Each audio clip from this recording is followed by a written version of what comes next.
Okay, geometry kids, this is the notes for section 9-7. This is the last section of the chapter. So tomorrow, or whenever we're back together again, we will start chapter 9 review, and then we'll have a test coming up pretty soon. But 9-7 is probably like the easiest section of the chapter. The main idea here is the equation of a circle, and it has a formula kind of like y equals x is a linear function, like y equals the absolute value of x is an absolute value function. Those are parent functions of different equations. A circle has an equation for it, and this is what it looks like. It's a lot different than what these two look like or any of the other functions that we've seen before, but this is what an equation of a circle looks like. So put this at the top of your paper, because this is the main idea. That's supposed to be a y. Y minus k squared equals r squared. So this is the general equation of a circle, and there are two main elements of a circle, and they are the center of the circle, and it's the radius of the circle. Okay, those are the only two things that you really need to remember about a circle for, okay? So the center in the equation is marked at HK, whatever those coordinates are, and then the radius is just what R is, okay? So let's say I have a center that is at, let's say 3, -4, and the radius is 5, okay? I don't know why I put 5 in parentheses. Radius is 5. I would plug those into this equation up here, and it would just be x minus 3, y minus a -4. So this minus a -4 would change this to y plus 4, and the radius squared, this would be 25, and that's what the equation of my circle would be, okay? So we'll talk about that more down later on when we do an example, but the equation of a circle is created from the distance formula, okay? We talked about the distance formula before. It's like the x's squared plus the y's squared and the square root of that. Well, all they've done is bumped this square root over to this side and made him r squared. Instead of doing the square root, they bumped the square root onto the other side, and we have x minus h squared, y minus k squared equals r squared. So it's exactly what the distance formula is, just without the square root, it just bumped over to the other side, okay? The distance formula is also the Pythagorean theorem. So the Pythagorean theorem and the equation of a circle go kind of hand in hand, all right? So let's go down to this one. Write the equation of a circle that has a center at 1, -8, and a radius at 7, okay? So we start our circle equation. We've got to have this guy equals r squared. So we have x minus something, y minus something equals the r squared, and that's all we have to have, all right? We know that the radius is 7, so I'm going to plop him in here, but he goes in as 49 because it's the radius squared. I'm gonna do this. I'm gonna put him in a different color. 49 goes here, okay? And then 1 goes into the x spot because that's the x coordinate of the center. -8 is the y coordinate of the center, but since it's a -8, it changes to a +8, okay? So that's kind of consistent with what we've talked about like in algebra before, where like a -1 actually really kind of means +1, and a +8 actually really means -8, like when you're transforming things, when you're going left, right, up, down. -1 would mean to the right one, +8 would mean like down 8, that type of thing. So it's always the opposite sign. When it's inside the parentheses here, you use the opposite symbol of what they give you, okay?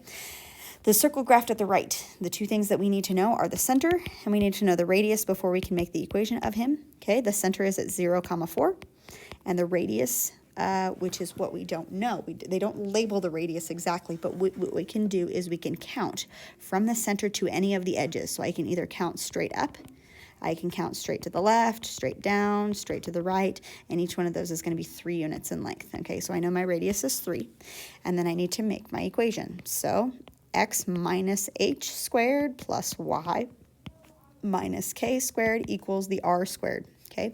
The radius squared is going to be 9 because it's 3 squared.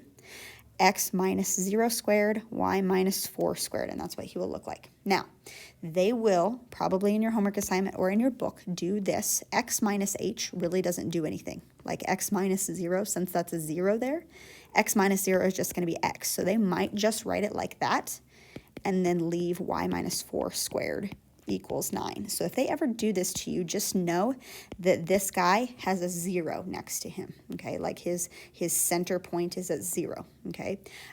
Because that's, I don't know, that's just a more proper way of writing it, all right?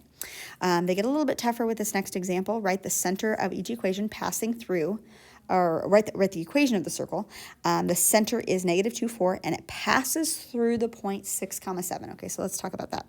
Center and radius, those are the two things that we need, and they give us negative 2, 4, but we don't know the radius. Okay, so what's happening here is we have a center at negative 2, 4, wherever that is, and negative 6, 7 is going to be like up here maybe somewhere. And that just means that it passes through the point. That just means that that's on the edge of the circle.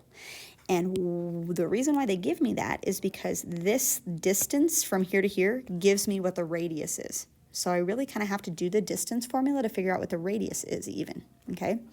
So remember that the distance formula, it's labeled up here at the top. If you need to know that, there's the distance formula. We've gotten kind of in the habit of cheating on the distance formula because we just look at the 2 coordinate points. So the distance is going to be the square root of some number squared plus some number squared, okay? This is how we kind of cheat.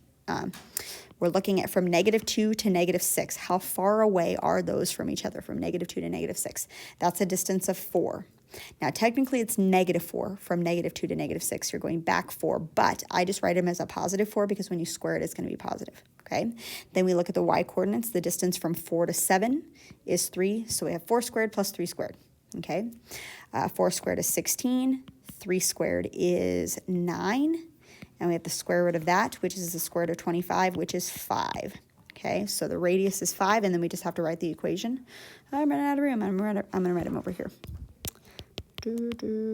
Equals r squared. Okay, so x minus y minus x minus h, y minus k equals r squared. All right, so r squared, since my radius is 5, is going to be 25 over here. The center is at negative 2, 4. So x, this will become plus 2, and y minus 4. So it's the opposite sign. So negative 2, 4 will become positive 2, negative 4. And this is the equation of my circle. Okay? All right, one more. Kind of like that, I drew a picture up here. We have the picture down here. The two things that we need are the center and the radius. And then we need to write the equation. So they give us the center, which is at 3, negative 2. And we don't know the radius, but we do know that one of the points on the outside is 5, 1. So I'm trying to find the radius here.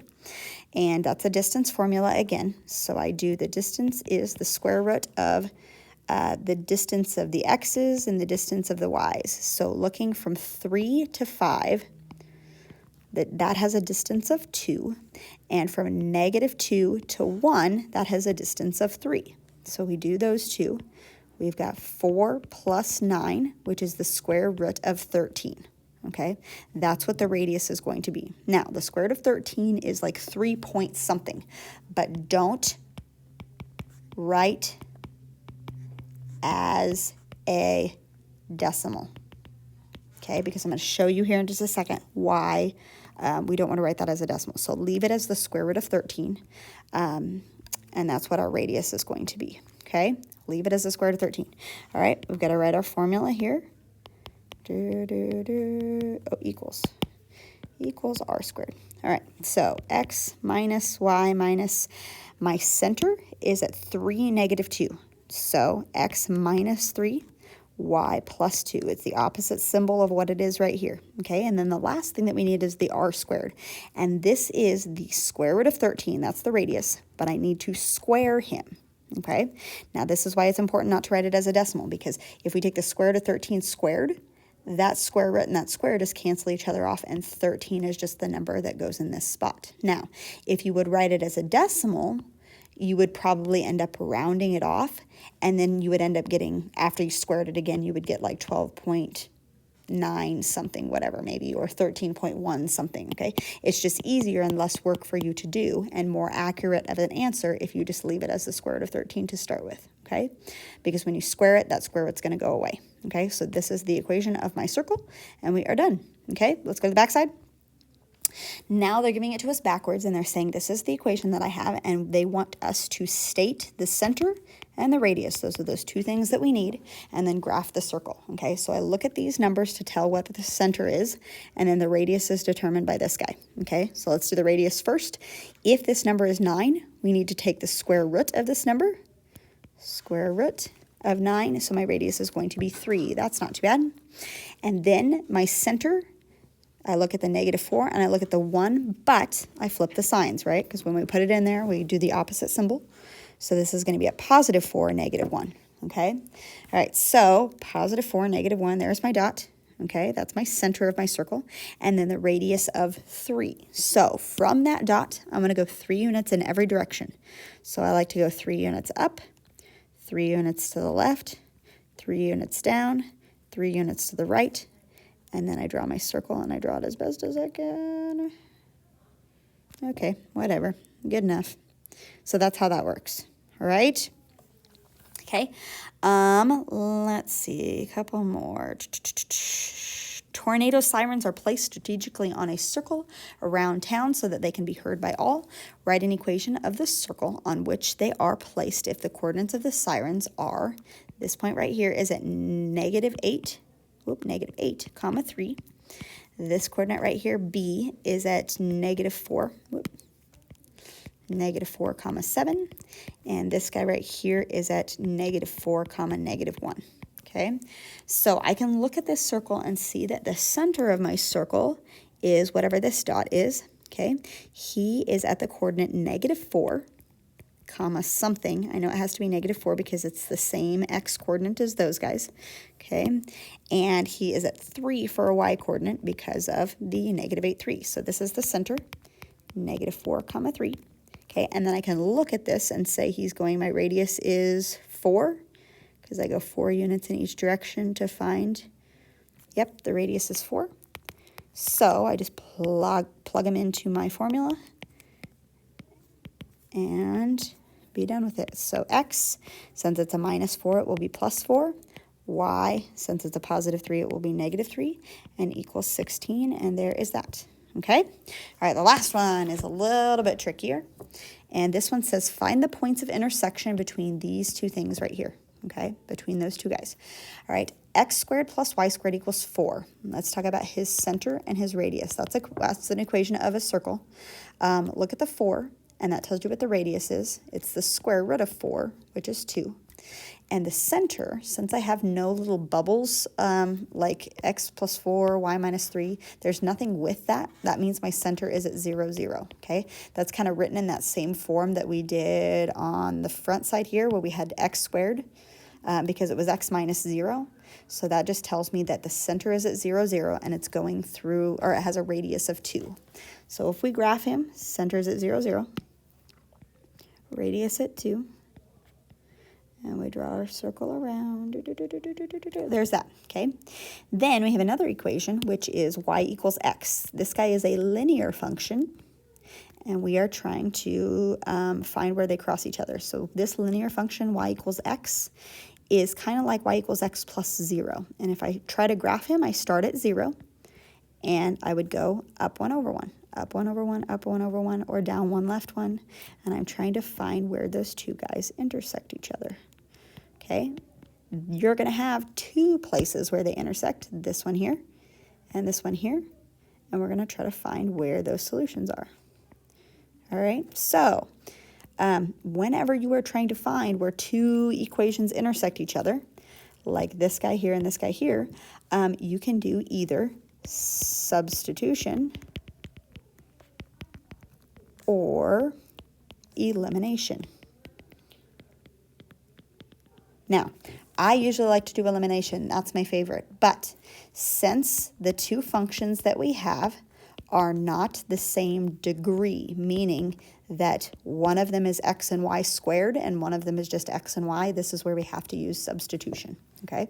So we have this ready to go. It's going to be kind of nice. We have x squared plus y squared equals 4, and I know that y equals x. So what I'm going to do is, since y equals x, I can take this x and plug it in wherever I see the y. So x squared plus I'm plugging x in for y. I'm taking this guy and I'm plugging him in for that y, and that's equal to 4. So I really have x squared plus x squared equals 4. X squared plus x squared is 2x squareds equal 4. And I can take let's see, I can divide both of them by 2. So x squared equals 2. And then to get x by itself, I take the square root. So x equals the square root of 2. But since we took the square root, it's both plus and minus. Okay, so x is equal to plus and minus the square root of 2. Okay, so this x coordinate right here is at positive square root of 2 comma something. And this coordinate right here is going to be at negative square root of 2 comma something. And we have to figure out what that something is. And all we need to do is plug it back into one of these two equations. And I know which one I want to use. I want to use the easier one, which is y equals x. Okay, so if y is equal to x and x is the square root of 2, y is also the square root of 2. Okay, and if y equals x and x is negative square root of 2, the y is also going to be negative square root of 2. And those are going to be those two places where those two functions cross each other. Okay, so you can use substitution and elimination on functions that are really weird, like these two were. It doesn't have to just be two linear functions where you're finding where the lines cross each other. It can be a circle crossing a line, okay? You can do that also. So there was a weird, funky question. What I want you to do is all on both sides. These aren't hard. You go through them really quick. Except, let's see, you're going to have a trouble with number 6 probably. Yeah, you might have trouble with number 6. Hold off on number 6 for right now. Number 5 you might have a little bit of trouble with. Just note that 4 can be bumped over to this side. That's on practice side. That 4 can be bumped over, okay? But do all on both sides. You might have some trouble with number 6. But for the most part, these should be okay. Pay attention to where it says diameter instead of radius, okay? So you're going to have to switch him to a radius. The rest of it you shouldn't have too much trouble with, I don't think. So there's that. All right. Have that ready to go for, I don't know, whatever day. Tuesday, tomorrow.